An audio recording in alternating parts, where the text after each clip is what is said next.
بتحب المارشميلو؟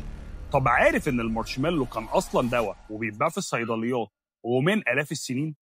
القصة بدأت أيام القدماء المصريين لما كانوا بيستخدموا نبات الخطم أو المارشميلو. جذوره كانت بتتغلي وبيخرج منها سائل بيستخدموه في علاج التهاب الحلق أو القهر. وفضل الموضوع كده لسنين لحد ما اتطور في القرن ال19 في فرنسا لما الصيادلة حبوا يضيفوا له سكر عشان يخلوا طعمه حلو، وبعد كده ضافوا له بياض بيض عشان يخلوا شكله صلب بالشكل اللي احنا بنشوفه دلوقتي.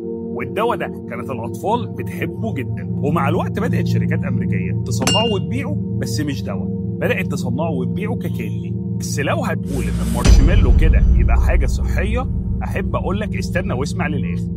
مع مرور الوقت أغلب الشركات ابتدت تستغنى عن النبات الأصلي وتستبدله بمنتجات صناعية، وفي وقتنا ده بقى أغلب منتجات المارشميلو اللي موجودة في الأسواق عبارة عن سكر وجيلاتين ومنتجات تانية صناعية، يعني ما بقاش ليها علاقة بالمنتج الأصلي خالص. وفي الآخر حتى الحاجات البسيطة في حياتنا بيبقى وراها قصة. استنونا الفيديو الجاي أنا أحكي لكم على اختراعات أغرب وأغرب وأغرب. سلام.